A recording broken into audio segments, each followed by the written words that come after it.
Happy Wednesday. Welcome to Counterpoints. How you doing, Emily? I'm good. Crystal says Counterpoints doesn't exist anymore. It's all Breaking Points. I was going to say Breaking Points, but there's the Counterpoints logo. We have some things to work out, I guess. Well, we'll figure it out once Sire's back. That sounds good.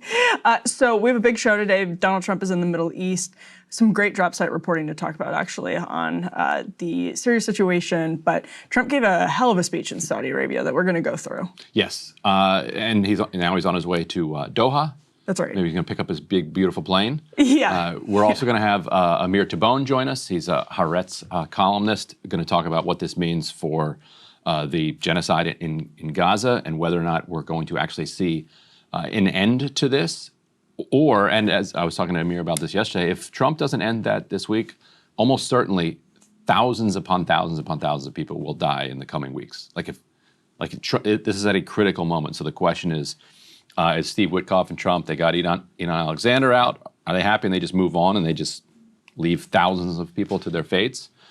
Or does he actually put a stop to this? We'll talk about this kind of pivotal moment here.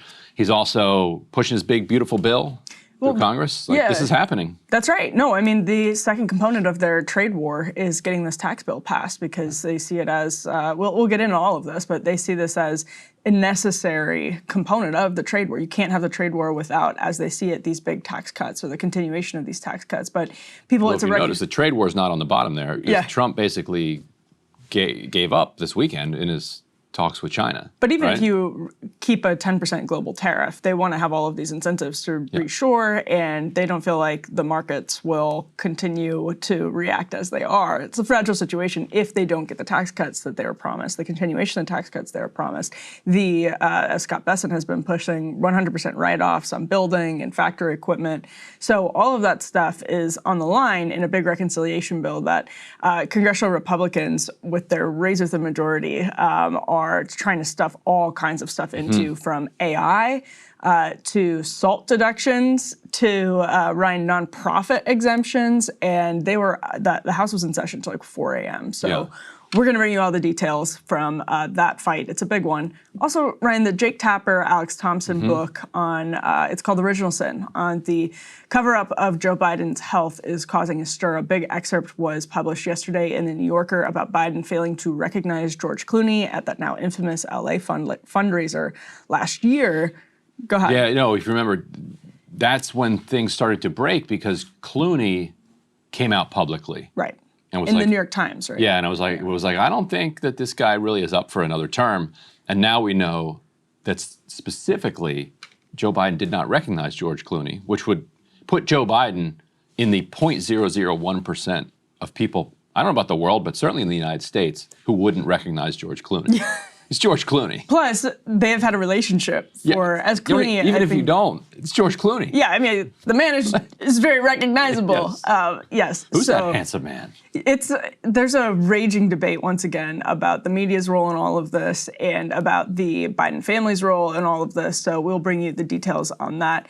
Huge day in the Diddy trial yesterday. Cassie testified with some really, not just Cassie, others testified too, but Cassie's testimony was as wrenching as you can imagine. So we will dip into the trial and bring you some important updates on how that is proceeding. Let's return to the Middle East, Ryan, and start with Donald Trump making his way through this trip, giving this massive speech in Saudi Arabia yesterday that you can tell, usually tell from the writing, but the writing of this speech was meant to be very consequential. Yes, Trump doing a regional tour. He's going to hit Qatar, Saudi Arabia, Turkey.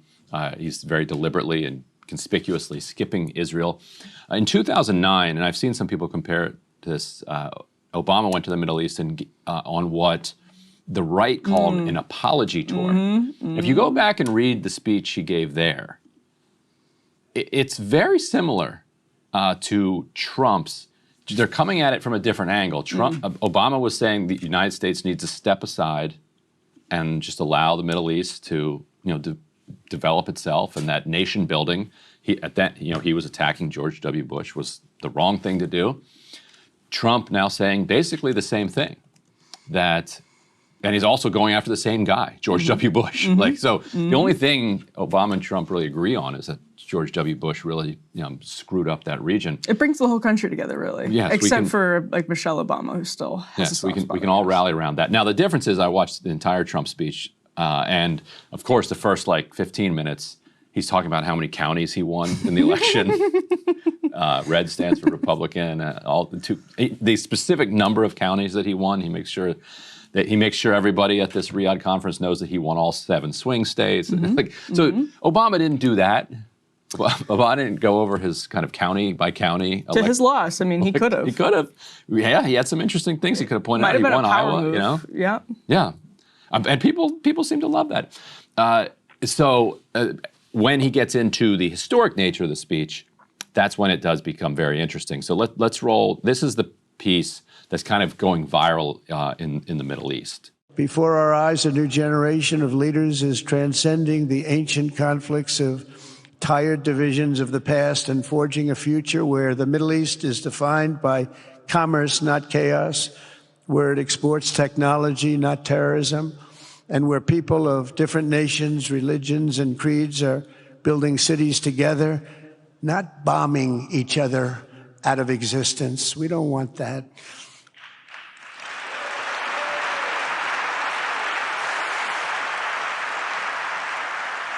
And it's crucial for the wider world to note this great transformation has not come from Western interventionists or flying people in beautiful planes giving you lectures on how to live and how to govern your own affairs. No, the gleaming marvels of Riyadh and Abu Dhabi were not created by the so-called nation builders, neocons, or liberal nonprofits like those who spent trillions and trillions of dollars failing to develop Kabul, Baghdad, so many other cities. Instead, the birth of a modern Middle East has been brought by the people of the region themselves, the people that are right here, the people that have lived here all their lives, developing your own sovereign countries, pursuing your own unique visions and charting your own destinies in your own way. It's really incredible what you've done.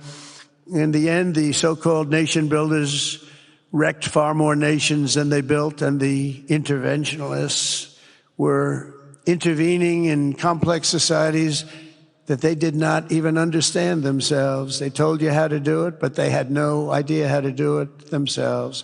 So there's an interesting through line here from Obama and in an interesting contrast. Obama, in his speech, was talking about how this isn't for the United States to decide how the Middle East is going to develop. It's for the people of the Middle East. And the people in that room really blamed him when the Arab Spring kicked off a year and a half or so later, and said, look, you got all these people's hopes up that they can control their own destinies.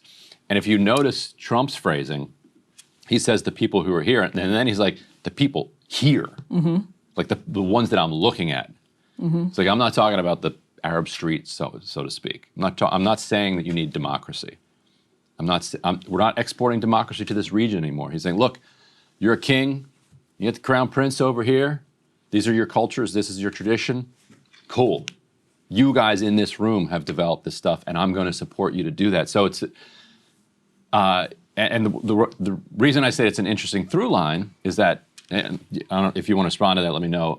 Otherwise, we can go to the Syria thing, which is an interesting connection. No, I mean, I think that's all part of exactly what you're talking about. Yeah, because so one of the things that flowed out of the Arab Spring was the uprising in Syria, which began nonviolently and then turned into a civil war. That then Qatar was funding elements of it, UAE was funding elements of it, Saudi was funding elements of it, the CIA was funding all sides of it at different points. Russia gets involved, and it ends with former terrorists taking power and setting up a meeting, or trying to set up a meeting with Trump, but Ahmed al-Shara, the Syrian president, went to Riyadh trying to meet with Trump with an offer to the United States saying, please lift sanctions on us and we will open up all of Syria to American oil and gas companies. So a delegation went to Damascus recently, met with al-Shara, returned here to Washington last week. I sat down with them and a group of other reporters, and wildly, I left that meeting. I was like, we need to write this fast. Yeah. Like, 'cause this is an on-the-record offer from Al-Shara to the United States saying we will allow American companies to do all of the reconstruction. We'll allow American companies to exploit the oil and gas. It's not a completely clean offer because the Kurds control a lot of the oil and gas. So it's like, can you really give away the Kurds oil? Anyway. That's just a minor concern. Maz and I like raced to write it up because there's reporters from the Times, the Post, everywhere else at this meeting. Nobody else wrote it. Like, nobody else wrote the piece. It's hilarious. So that offer was made last week, and he said, "I'm going to be in Riyadh. Love to give me 5 minutes with you. I will give you this store." Were other people not taking it seriously because it's so unorthodox by normal political standards? I think it was the editors. I think the reporters were all like, "Whoa, this is really interesting." Maybe. But if you know Donald Trump, you know that that's completely serious. Like, if you followed him closely and taken him as a serious figure, not just this like flat caricature, you know he hears something like that. They're speaking his language, and they're doing it sort of cleverly and strategically. Yeah, I don't know what on earth's up with them. Weird. I don't know. Something weird is going on. So in this speech, the biggest news he made, besides, I think the speech itself is news because it's kind of reframing and framing his approach to the Middle East. But the specific news he made was on Syria, and this is the end of the arc that begins with Obama. Let's roll A1 here. And also with President Erdogan of Turkey, who called me the other day and asked for a very similar thing, among others, and friends of mine, people that I have a lot of respect for in the Middle East. I will be ordering the cessation of sanctions against Syria in order to give them a chance at greatness. Oh, what I do for the Crown Prince. Oh, what I do for the Crown Prince. It's unbelievable. I think Tom Barrack, by the way, is is he on the trip? A friend. I think he was referring to a friend who asked him to do it, who has experience in the region. I think that's Tom Barrack. Look him up. Google Ryan Grimm, Tom Barrack. Good friend of Trump's. But in any event, so Trump is saying, hey, I'm going to lift sanctions. And massive applause in Riyadh. Standing ovation. And what I do for the Crown Prince. But actually. He loves the Crown Prince. So how are conservatives responding to this particular element of it? I mean, it's really interesting because everyone seems like they're, on the right at least, on board, and except for the Qatar stuff, and we're going to talk about that in the next block, that has generated a pretty significant backlash. But I think this, what did he say, commerce versus chaos, that dichotomy that he landed on in the speech, is an interesting one because commerce often brings with it lots of geopolitical chaos. In fact, the sort of original sin of America's relationship with Iran came because of commerce, which is has the entire Middle East, to this very day, in upheaval constantly. And it's because of what the United States and the UK were doing with oil. And so I think most people on the right see it as, it's interesting, you talked about the through line with Obama's first trip in his first term on the apology tour, as people on the right called it. And I think there was some truth to that, but I think a lot of people on the right now look back and say, gosh, we should have been apologized. Right, yeah. When Trump said in that speech, the nation builders destroyed more than they ever built. Again, if John McCain had won the presidency in 2009, in 2008, and then in 2009 said that to Arab leaders overseas, the backlash would have been incredible. I mean, it would have been a completely different world. Yeah, and we learned, speaking of nation builders, that there's a new report, I think it might have been the New York Times, that the Biden administration and I guess the Harris team had put together this massive plan to basically completely destroy Yemen over a period of a year and a half or something to take on the Houthis. But they didn't do it because they wanted to wait for either their reelection or to let Trump do it. So the nation building and the interventionism is still very much a live faction. Yeah. Trump is not just pushing on an open door here. There is resistance to this. And so that does make it consequential. It's ironic that he has to agree with Obama while the Obama position is now a real minority faction inside the Democratic Party. Yeah, and so I think some of the Qatar battle is a proxy battle for that. People who don't necessarily want to say openly that and maybe they don't even want to think openly that they support, ground invasions of a place like Iran or more confrontation with Iran. But I think some of it comes out in the Qatar fight. It feels like an easy battle for the people who are hawks to take Trump on now. I will say, I think a lot of the American public, and I think the same thing about the plane, we'll talk about this later, but the American public looks at this and it's the same thing with Obama. If it gets us closer to peace and stability, we can have a raging debate about whether it does. But if they get that sense, they'll support it. Yeah. So at the same time, the PKK, just a couple days ago, this is the militant group in Turkey that's been waging war for Kurdish independence for decades, just a couple days ago, said it's wrapping up business. At their Congress, they voted to dissolve themselves. And so everywhere you look in the region, there's something kind of seismic going on with Iran kind of at the center of it. Like with Witkoff and Bowler, and Witkoff in particular, still pushing hard to bring Iran in, against the objections of Israel, which we'll get into, later when we have our guest on. But it does seem like the time is ripe to kind of reshape this Middle East, ironically, in the exact way that Obama wanted to do, because he did the deal in 2015, to say like, look, enough, like why are we doing this? Like why are you guys all at war? And Obama and I think Trump too, they all want to do it because they want to focus on other stuff. Well, and with Trump, and particularly China. We've seen this throughout the trip, by the way, even just where he talks about, the things I do for the Crown Prince. So he was being driven around in a golf cart by Mohammed bin Salman yesterday. They brought out, do we have this, guys? They brought out the McDonald's trailer. Yeah, we can roll through some of these videos that you can see on the screen. But they brought out a McDonald's trailer. The YMCA is playing while this is going. Yep, they played the YMCA, which some noted is a... Right after his speech. Yeah, right after his speech. Just like a Trump rally. Yeah. Here he is with Sam Altman and MBS having what appears to be a very friendly conversation. Which drives me insane. Why is Sam Altman there? well, you know why. Come on. You know why. Sam Altman. Like this AI guy. Yeah. This very awkward signing ceremony where they're sitting at tables like 20 yards apart from each other. Yeah.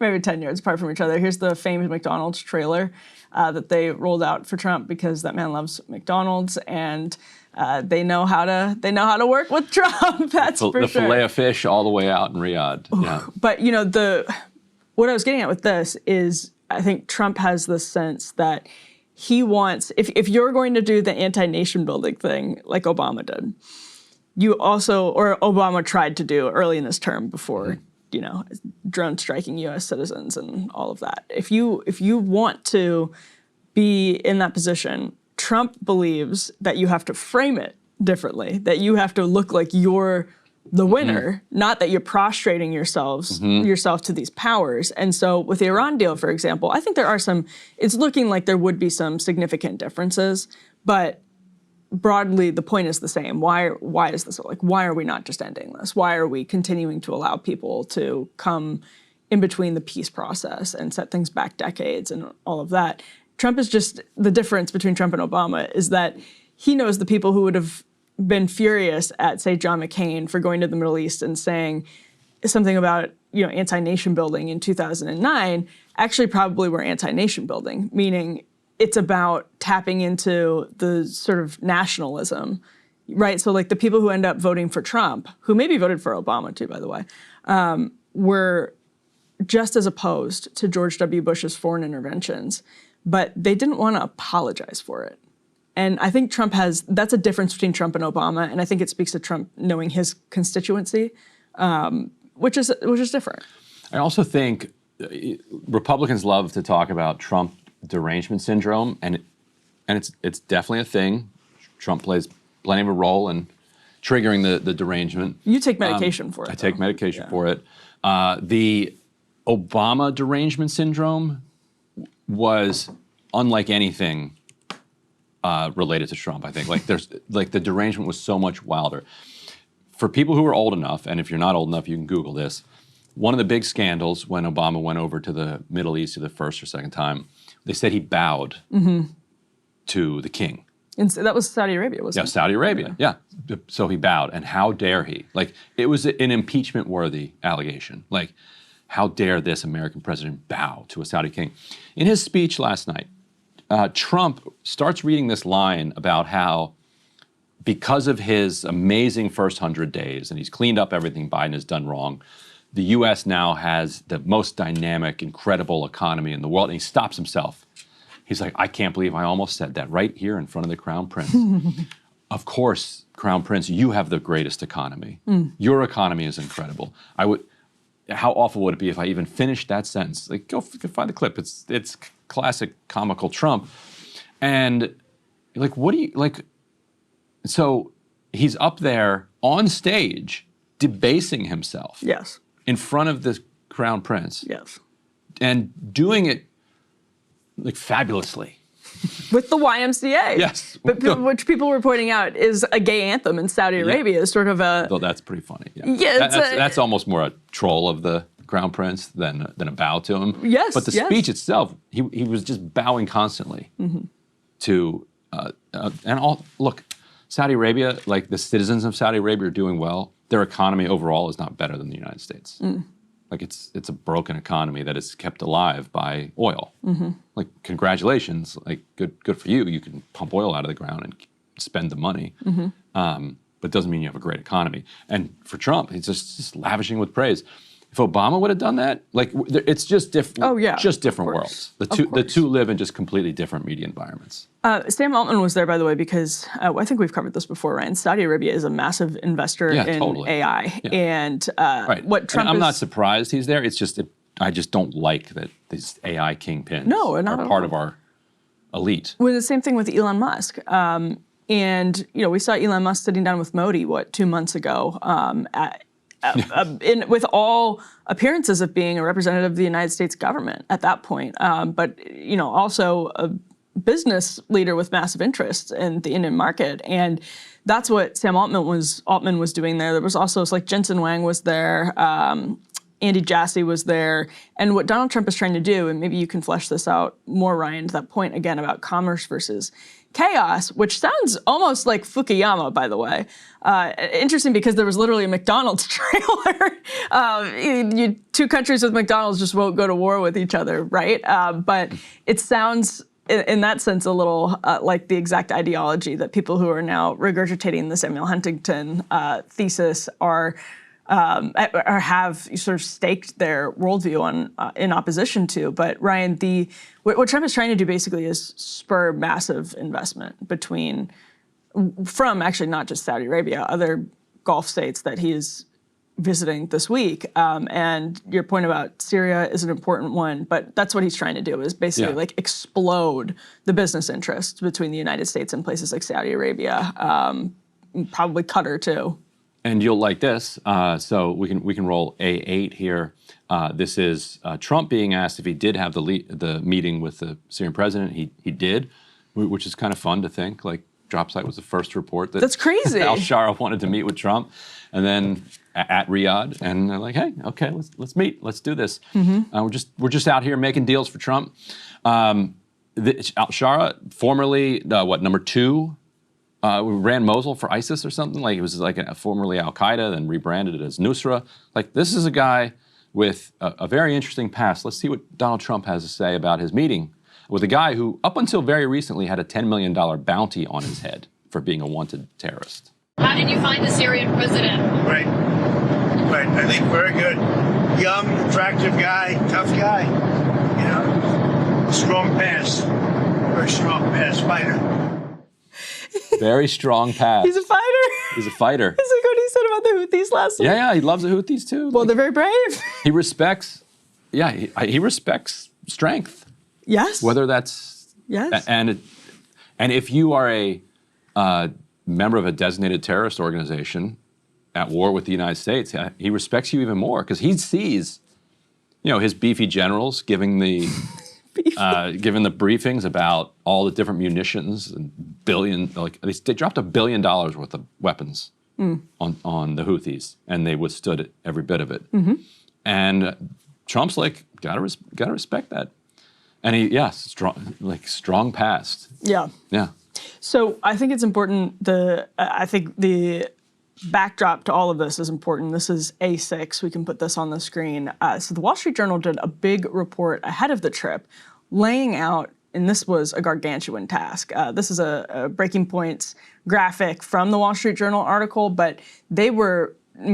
It must have taken them a long time to get all of this straight. These are all of the different deals right now. We'll read them for you if you're listening to this, that Donald Trump and his family have in the Middle East. So residential towers are going to be constructed in Dubai, Jeddah, and Dublin. And the Al-Qaeda guy offered one in Damascus, too. Damascus, yeah, I think that's what I meant to put there. Okay, so then there's... not Dublin. Yeah, it's supposed to be Damascus, yep. And then you can have one in Dublin, too.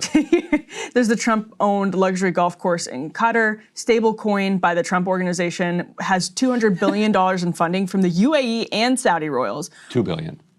Right. $2 billion in funding from the UAE and Saudi royals. Royals of 3 states have committed $3.5 billion to the Kushner PE fund. State-backed funds have raised $6 billion for Trump advisor Elon Musk's XAI. Dubai just made a deal with the Boring Company, or is in the process of making a deal with Boring Company for an 11-mile tunnel network. And the Saudi prince, is a nephew to the king, is an investor in XAI. This is like... And then one other we put up, this is A4. They announced this. This is the thing that they were signing. We showed that footage. A $142 billion arms deal with Saudi Arabia, which would be the largest arms deal I think that we've agreed to, the largest security pact we've agreed to. They're talking about a $400 to $600 billion kind of trade and business commercial agreement. Trump is saying it might go up to $1 trillion. Take that with a huge grain of salt. The entire GDP of Saudi Arabia is like $1 trillion. And so that's a fake made up number. Like they're not going to send every penny of their GDP to Trump, but they're going to send as much as they possibly can. Yeah, and you and I, and probably a lot of our audience, are the naive remaining critics of this level of corruption in the Trump orbit. And we can get into that in the next block, which I think is interesting. Yeah, right. It's very much baked into Trumpism. I completely understand that. So I think the important way to see what's happening this week is that Donald Trump absolutely, openly believes that the best way to do business with these countries and the best way to achieve peace with these countries is to have these entanglements, these deep financial entanglements with these states, no matter how problematic they are, no matter how much they don't want you to play the YMCA. You have to have these, and it's actually sort of a mirror image of the way that they approach policy, domestically and foreign policy, with family ties, personal ties.